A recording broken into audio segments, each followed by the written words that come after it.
Hey y'all, this is your girl Tysheen and I'm back with another video. How you doing? How you feeling? Yes, 7 myths British people believe about America. I want to know what those myths are. I'm just curious.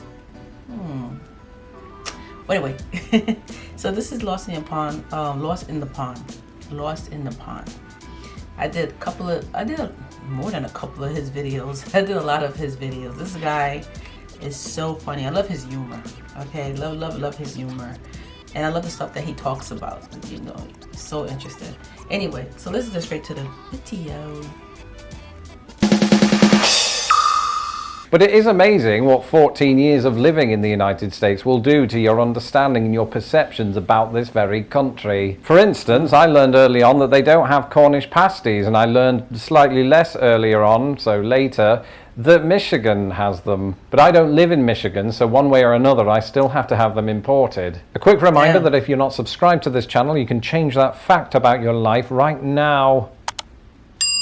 But these myths go way beyond the absence of quintessentially British food. And so now that I've lived here for about a seventh of a century, it's time to outline some of the myths that us British believe about America and Americans.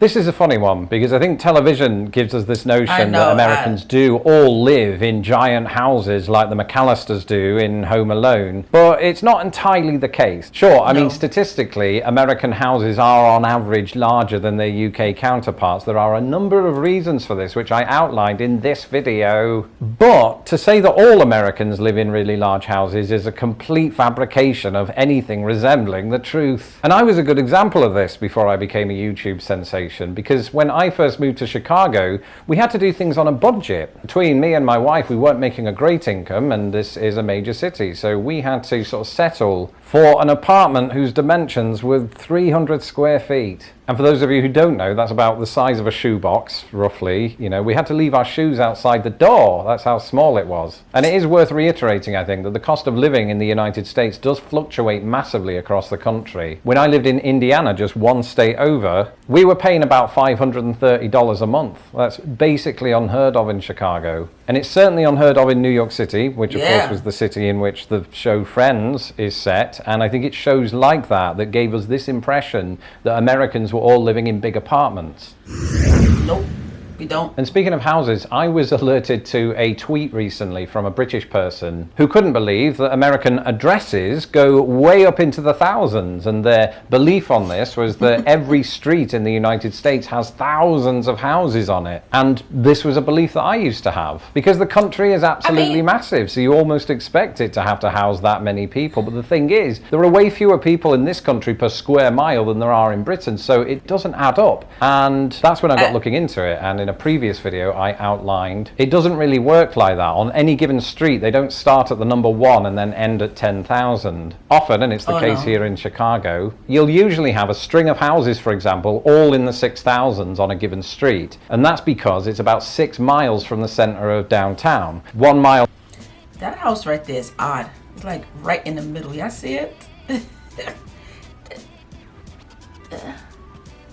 Why does it look like it's in the middle of the road? In from that, they're all 5,000s. Another mile, they're all 4,000s, etc., etc. Now, not every city in the US does it from the center of the city. It could be from another part of the city or just some other central point. But that's sort of a general rule for how the numbering works on US houses.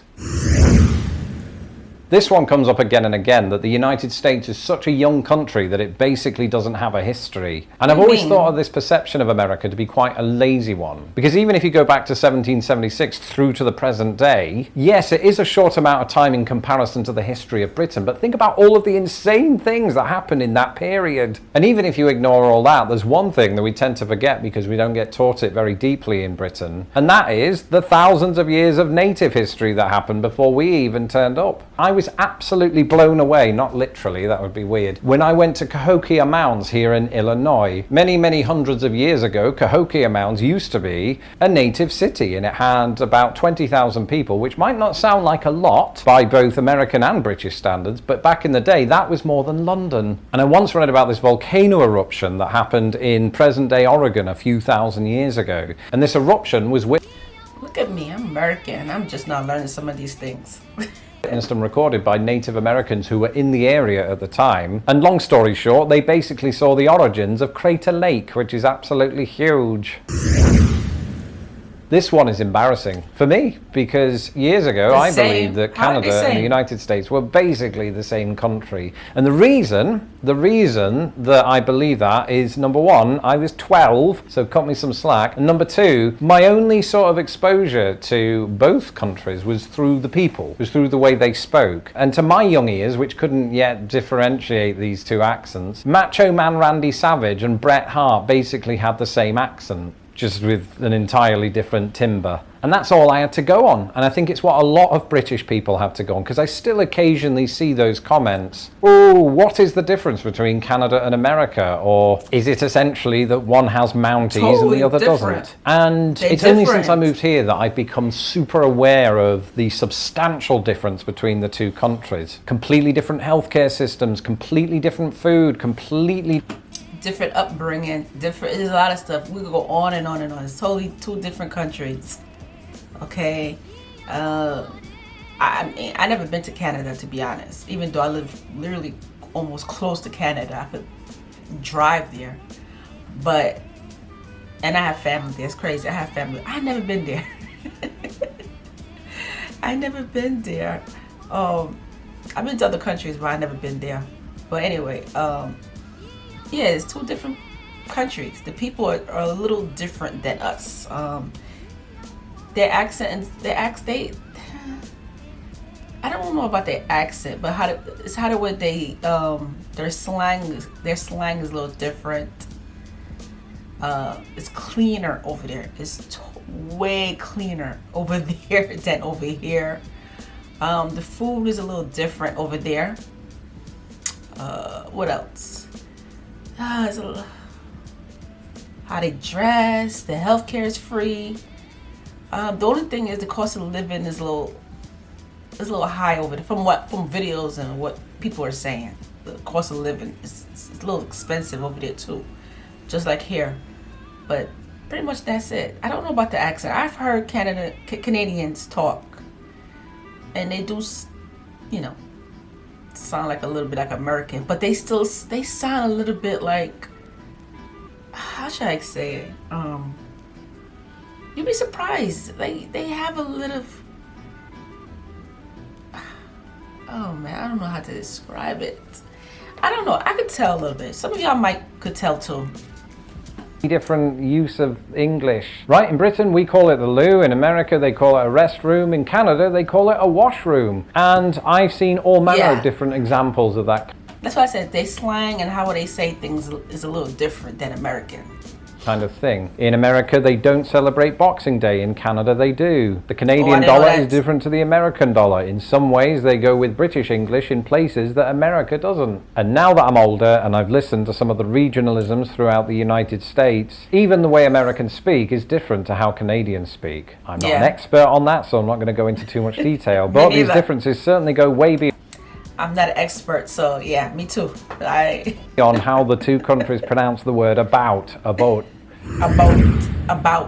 I've touched on this before, but I couldn't really do a video without including it in this list. This perception that Americans are loud and boisterous. And I can understand on some level where that comes from, because I think the way Americans speak, it comes from a different part of the throat. So it's a bit more projected, right? Whereas us Brits, it's more sort of, I don't know, understated a lot of the time. I think another reason that we think Americans are loud is how they present themselves in films. There might even have been a time in my life where I thought all Americans were loud just because Jim Carrey was.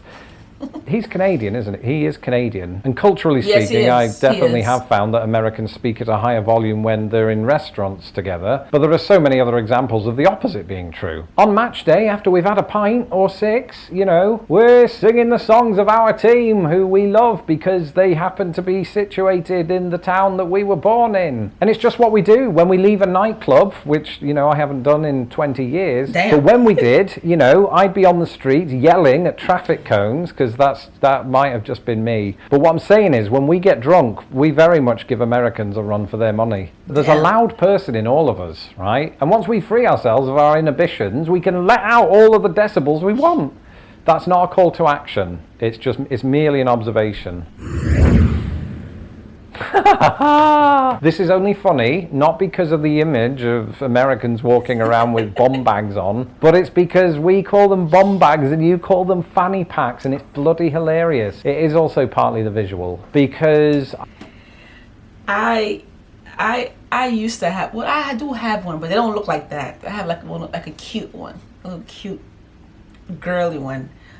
You know, I don't go around wearing it though.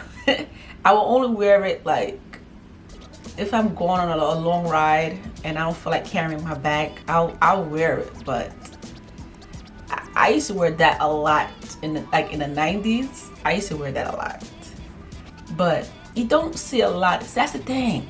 You don't see a lot of Americans wearing this. So it's not all Americans, people. Trust me. It's not all Americans that wear fanny pack. Bomb bags have never been cool, but this notion, which I occasionally read, that Americans are just always walking around wearing one, is very laughable, especially as somebody who's lived here 14 years. So it's quite dumbfounding, this one. I'm not saying that all British people think this way, but the ones that do, I'd be very interested to hear. Do they think that way because they met an American in 1994 and they've just held on to that belief? Or are American tourists still wearing bomb bags? Do people carry cash? But I don't. I can tell you this, I don't have a bomb bag / fanny pack radar, right? I am not constantly surveilling the populace to see whether they do or do not have a fanny pack. But my feeling is I don't remember seeing one in a while. So I think this is one very... And yes, I thought I'd include one that was quite topical, not just because we are in the autumn, but also because I mentioned this fact on my YouTube short yesterday. Now, while for reasons that were laid out in that YouTube short, Americans prefer the term fall, I was surprised to find that the word autumn was pretty common among Americans. I don't know if this is a recent thing, like the whole country just woke up one morning and watched Lost in the Pond and thought to themselves, yes, we're changing things now. Or if it's just sort of always been here as an alternative to fall. And you might be thinking, ooh, Lawrence. Yeah, we should change it. I mean, I'm so used to saying falls because this is where I grew up. You know, they taught us that. But now I'm gonna change it. I don't know why I love British words. Like, I just love y'all words. Like, I look at the way y'all name certain things. I'm gonna start changing it. It starts from some of us Americans. We're gonna change it. We're gonna change it. Aren't there many surprising word alternatives that Americans use that Brits don't know about? And the answer to that is yes. I merely brought this one up so I could make that very point. This is undoubtedly a pandemic era thing, but I've seen an increasing number of Americans using the word jab to mean shot. I once worked with an American colleague who liked to use the word bonkers. So in part because of the internet, just as Britain is taking on quite a few Americanisms, I think the same is true in reverse, and it will be very interesting to look further into those details. And those are just a handful of myths that some Brits believe about America and Americans. Let me know in the comments some of the myths that you've had to dispel about this country. I'm Lawrence Brown. You can follow me on Twitter at LostInThePondUS. Mr. Lawrence. It's fun. Y'all know I like to watch videos where other countries sit there and truly believe certain things. It just made me laugh. It's just so funny to me. That's all you could do is just laugh. Because most things are not true. Some things, a little stuff are true. But it's just funny because as Americans, we're being put in the same category when we're all not the same in America. There's different states. Different states do different things. They have their own style. Everybody have their own slang, how they, how they call certain things, how they look, how they talk. Everything, how they walk, how they move. Every state here in America is different. It is different. This was very interesting and fun to watch. And certain things I've learned too. I'm sitting and listening. I'm like, wait, what? But anyway, let me know how you feel about this video. Also, don't forget to subscribe to my channel and also go to his video. He has a lot of videos that you probably learn from. And also don't forget to check these videos out, and I'll see you lovely people. Take care.